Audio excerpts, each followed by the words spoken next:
Since our last updates, detectives have worked tirelessly to uncover new evidence and information related to this investigation.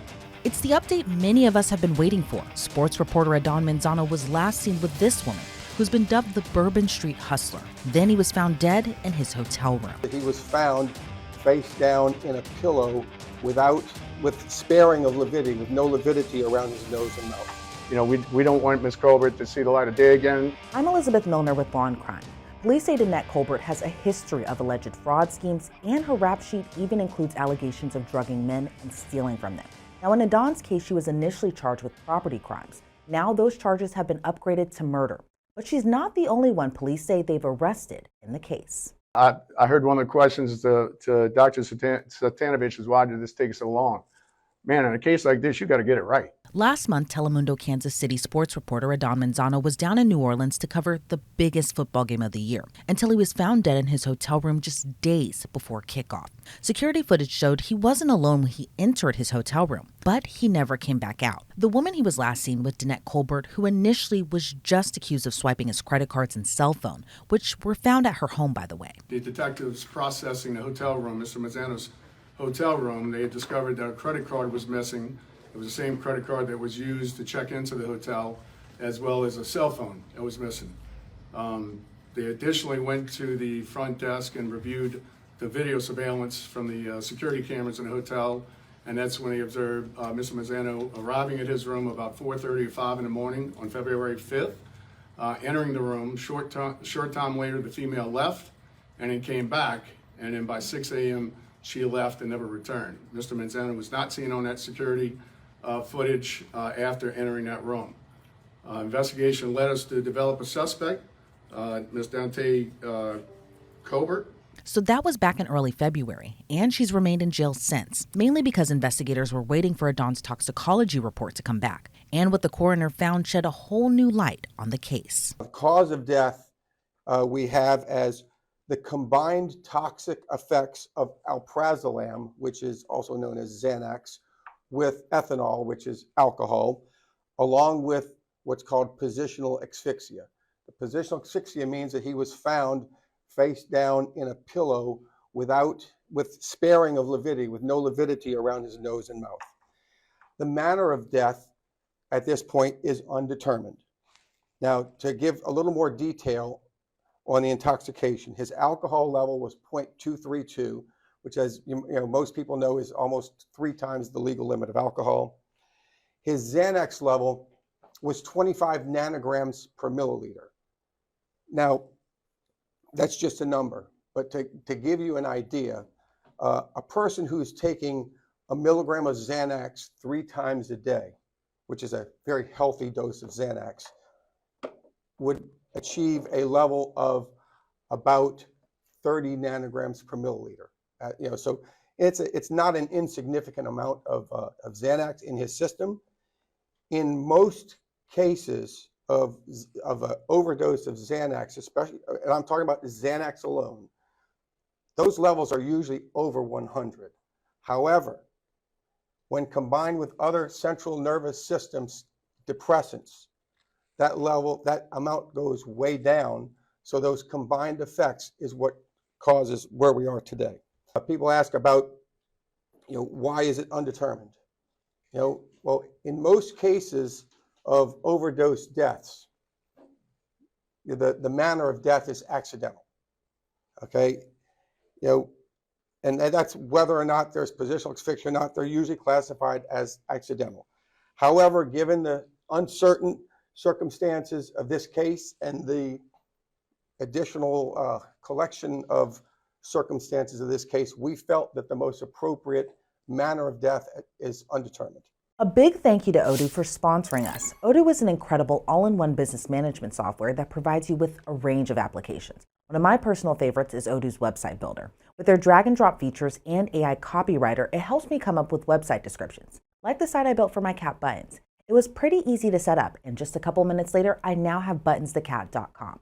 So again, a huge thank you to Odoo for sponsoring our news stories. And you can build your website now as well. The domain is free for the first year when you use our link odoo.com/lcnewsweb. Again, that's odoo.com/lcnewsweb for a free domain for your first year. Those collections of circumstances he's referring to might be about Danette's criminal history. You know, the allegations of her previously drugging men and stealing from them. She was even on probation when she was arrested. Now, initially, Danette was the only suspect attached to Adan's case. I mean, she was the only one seen on that hotel surveillance video. But now we're learning she might not have acted alone. We have identified and arrested an accomplice of Danette Colbert, Ricky White, who's kind of a transient. His last known address was in Gretna. Officers had developed him as a suspect going through information and evidence of this case. A warrant was issued for him. He was found in Hollywood, Florida. Friday, he was taken into custody by U.S. Marshals, Hollywood Police Department, and Secret Service Task Force, as well as members of the Kenner Police Department. So he is now in custody in the Broward County Sheriff's Office Jail in Fort Lauderdale, Florida, awaiting extradition. He was charged with the property crimes of simple robbery, access device fraud, illegal transmission of monetary funds, bank fraud, and computer fraud. So he's facing the same charges that Danette Colbert is locked down on right now. Another development is, based on evidence obtained since her initial arrest on February 6th, Kenner police officers have obtained an arrest warrant for second-degree murder yesterday on Colbert, and she was booked on that this morning in the Jefferson Parish Correctional Center.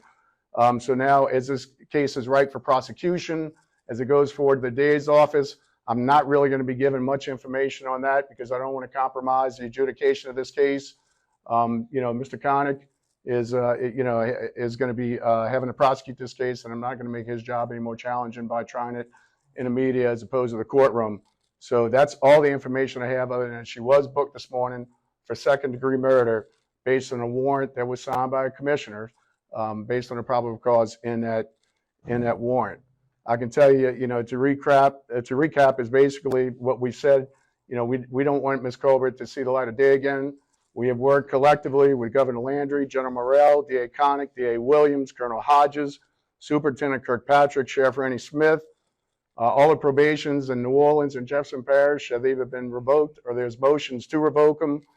She's got open charges in Kenner and St. Tammany, and General Morrell has invoked the Habitual Offender Act in New Orleans to try her for some serious time. So, I want to thank the cooperative effort of all our law enforcement agencies in this area, coroner's office, and getting the job done and being concerned about the safety of our public here in the metro area. Kenner Police Chief Keith Conley said to reporters he understands the case is circumstantial, but is confident in the prosecutors who will eventually have to try Danette Colbert and even Ricky White. As for that duo, Chief Conley believes that they were working hand in hand together. We found correspondence and information where they were going back and forth, so we think they were working hand in hand in concert with each other on this. So that's basically where I'm going to leave it. He kept pretty tight-lipped on the details, so we don't know at this time how long they might have been working together, how Ricky and Danette even know each other, or if Ricky was in the French Quarter when Danette first met Adan. It's likely we'll learn more eventually because Chief Conley told reporters to stay tuned. But Ricky White remains in Florida pending his extradition back to Louisiana. So will he face second-degree murder like his alleged crime buddy Danette? Well, like I said in the very beginning, we don't speculate, we investigate. We go where the evidence leads us. So let's see where we end up a month from now. I heard one of the questions to Dr. Satanovich is, why did this take so long? Man, in a case like this, you got to get it right. You're not going to rush this. Our main concern was that, she wanted to get bonded out or released on her own recognizance or something like that. So we're confident with the work that we've done with our partners in the criminal justice system that she's not getting out. So why would we rush anything in a case like this? We certainly want to measure twice and cut once, and that's what Dr. Satanovich has done to his department's credit. That's what the DA's office is going to do, and we're all going to be working arm in arm throughout this whole process to make sure that justice is served. No plea has been entered for either Danette or Ricky White at this time. But here's what else we know. Previously, a judge denied Danette's bond and ruled she's a danger to society because random victims that have come across her wind up being victims of crime. During that bond hearing, investigators said surveillance video showed Danette and Adan drinking together in the French Quarter right before she drove him back to his hotel. That's where we spot them walking up to his room. And again, only Danette left the room. According to investigators, surveillance video showed Danette was in Adan's room for an hour before she left to go to the gas station. She came back about 15 minutes later, then left for a final time around 6 a.m. Now, records show Adan's debit card was used to buy $8 worth of something at a New Orleans gas station. His card was also used at an ATM, but a receipt recovered from Danette's home showed the attempts to get money out weren't successful because the PIN wasn't right. In her home, investigators found a receipt from the gas station where Adan's card was used. A card from his hotel room with his room number written on it was also found, and the clothes Danette was seen wearing on that surveillance video with Adan was also found. But according to a detective, Danette had an answer as to why Adan's credit card and cell phone were found at her place. She said it accidentally dropped in her car, and she accidentally used his card instead of her own. But now prosecutors have the case. So if no plea deal is given or even taken, it could soon be up to a jury to decide if this was a terrible accident or murder. It's a shocking new update, one that may not be that surprising, but let's break it down with criminal defense attorney Natalie Whittingham-Burrell. Natalie, thank you so much for joining me today. What's your reaction to police upgrading Danette Colbert's charges to now second-degree murder? I think that it's not good for Danette, right? It's not good for her because second-degree murder always carries a higher penalty, and I think it indicates that there was at least not a premeditation, right? Like planning out to kill someone, but that they believe that they have enough evidence to show that she took purposeful action that could have resulted in the death of someone and took that action on purpose, knowing that it could kill someone, even though Danette may not have premeditated or planned it. So that always carries a lot more and means that they're looking at more potential consequences, and it raises the stakes of the case. Yeah, and from what the medical examiner found in Adan's system, it was a mixture of Xanax and alcohol. He was also found face down in his pillow. Given Danette's history of allegedly drugging and stealing from men, you mentioned before just about intent, how she possibly didn't intend to kill him, but how important is intent in a case like this? Like we had mentioned, or like we have been discussing, she may have just intended to drug him, but not realize this may have killed him as well, too. Right, and that is a potential defense that, I didn't realize that it would go that far and that it would result in his death.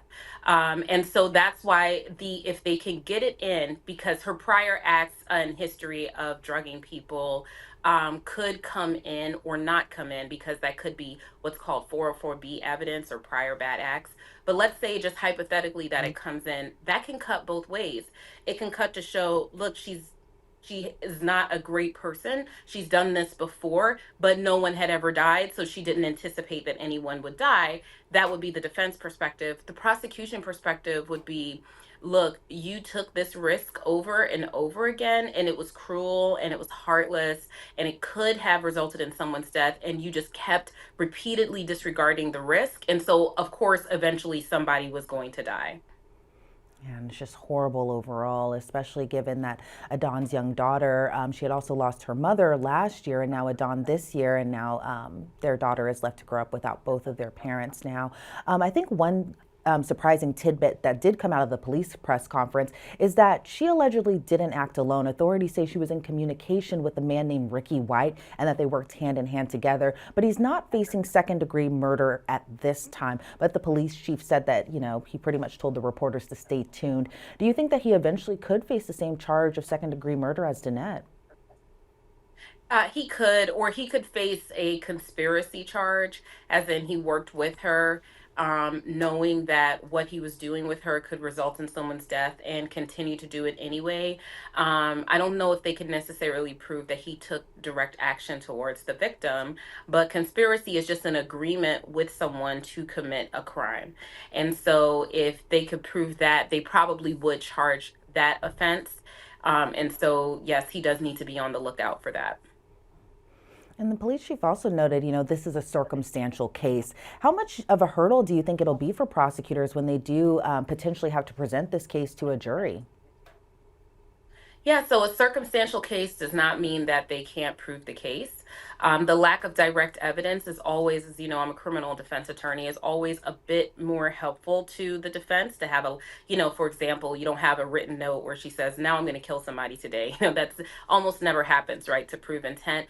But there can be enough circumstances so that it becomes overwhelming and then the prosecution has an easier time. Juries are pretty adept at putting together the circumstantial evidence in order to reach a conclusion one way or the other. And they are instructed that circumstantial evidence has the same effect and weight and credibility, whatever the jury deems it to be, as direct evidence. So just because it's circumstantial doesn't mean that they can't prove their case.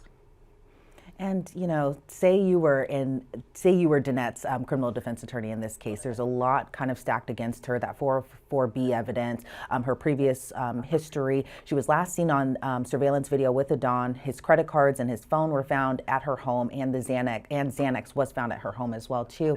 What type of defenses are you going to use if she was your client? Lack of intent, accident, mistake. And that accident and mistake, while they may be negligent, are not intentional. They're not second-degree murder, and there is a difference between that. So they have evidence linking her to him. They have evidence of what would essentially be a robbery, right? Having his things. They have evidence of her possession of the drugs that were used. But whether or not they have evidence that she administered the drugs to him, I am unaware.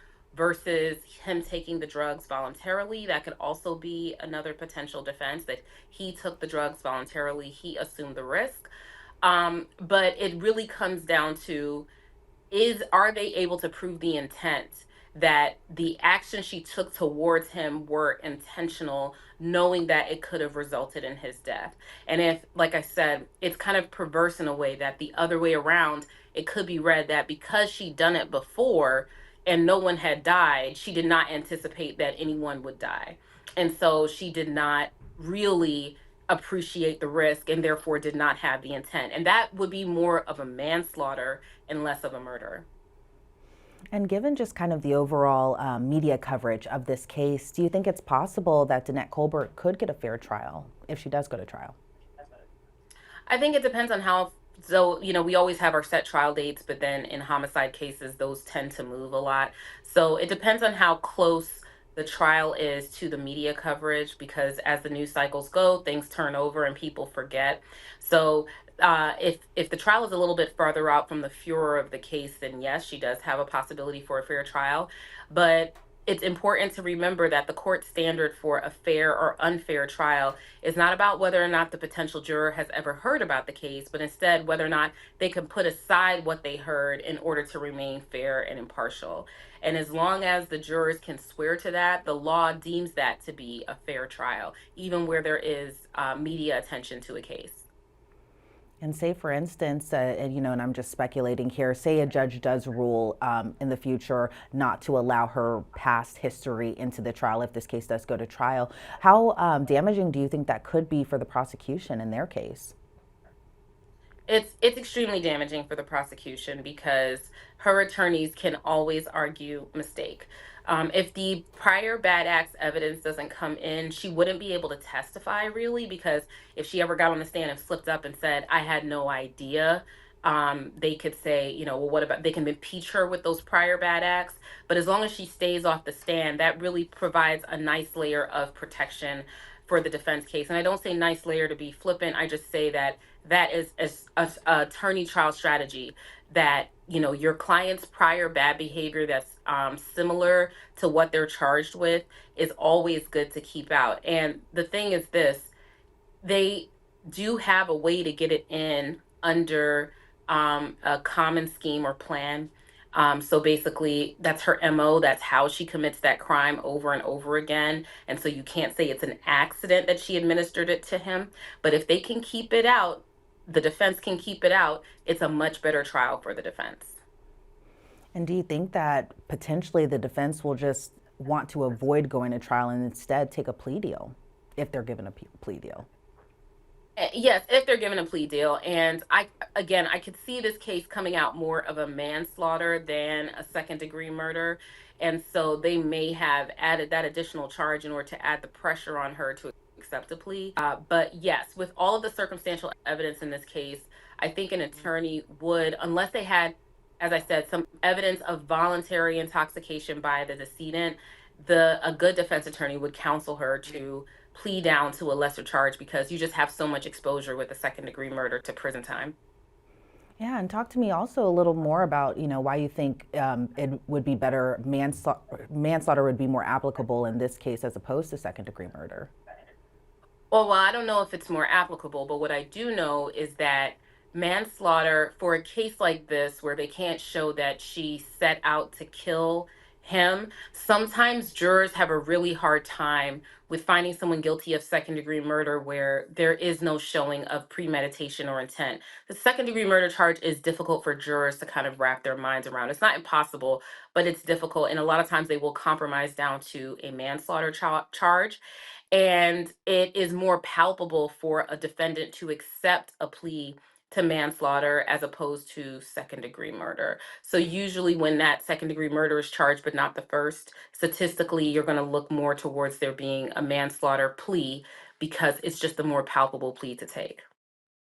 And how important is what the medical examiner has to say in a case like this, especially when you're relying a lot on the toxicology reports, even have upgraded that charge to second degree murder, because I know that was the big update we were all waiting for, is to see what was inside his system, if it was possible that, Danette allegedly may have lured him back to his hotel room, possibly allegedly may have drugged him. But how important is it going to be what the medical examiner has to say, even though as of right now, they are saying that that cause of death is undetermined?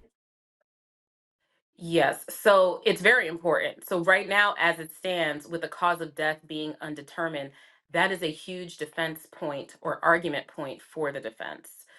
Because you can't say that my client intended to kill somebody if you can't prove how they were killed. If you can't prove that he died as a way of by way of my client doing anything to him.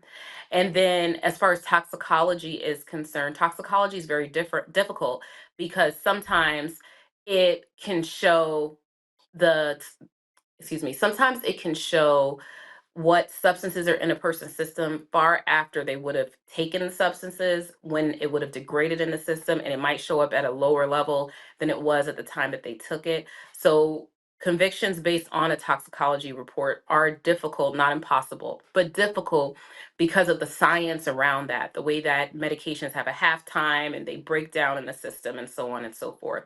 So when you have a case that's based off of that, that's always an opening for the defense to raise doubt. And that's really all her attorneys would have to do at trial, is raise doubt. Is she the one that caused his death? Was his death caused by these substances? Did he take these substances voluntarily? Or do they have any evidence that she forced him to do so? Because if he took the substances, and I'm just speaking hypothetically, if he took them voluntarily and then she exploited that while he was unconscious in order to take his things, that is not a homicide, right? That is someone who's not a nice person, who's robbing a person, but or even stealing from a person if she didn't make him take the medication or force the medication on him.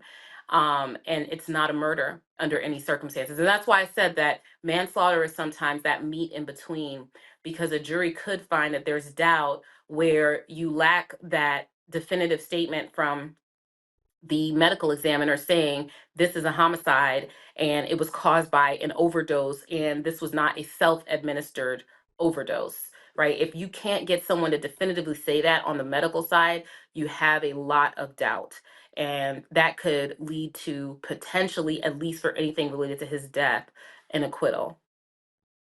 And I do want to correct myself there. I did say cause of death. Excuse me. It was the actual manner of death was undetermined. But Yeah. Natalie, yes, thank you so much for your insight. I really appreciate it. Before we sign you off, though, do you think it's possible that Danette Colbert's alleged accomplice could testify against her if this case were to go to trial? That's common. The less involved individual who didn't have direct, necessarily wouldn't have directly administered anything to the decedent, in order to avoid negative outcome for themselves, will often cooperate on behalf of the state in exchange for a more favorable outcome in their own case. And really, that's just up to him as an individual. Sometimes the prosecution won't offer it at all if they don't think that they need it, but in a circumstantial case such as this, they might. And so they might offer something to him. Yeah, and just, I can't emphasize enough just overall how heartbreaking this case is overall, especially resonates being a reporter myself, and it's just very sad for Adan and his entire family. Natalie, again, thank you so much for your insight into this case. I really appreciate it, and I know we'll be keeping a watch to see where this case continues to go from here. But again, thank you so much for your time today. Thank you for having me. Online records show Danette Colbert remains in the Jefferson Parish Correctional Center on no bond. Meanwhile, police say Ricky White remains in the Broward County Jail in Florida pending extradition. Reporting for Law and Crime, I'm Elizabeth Millner.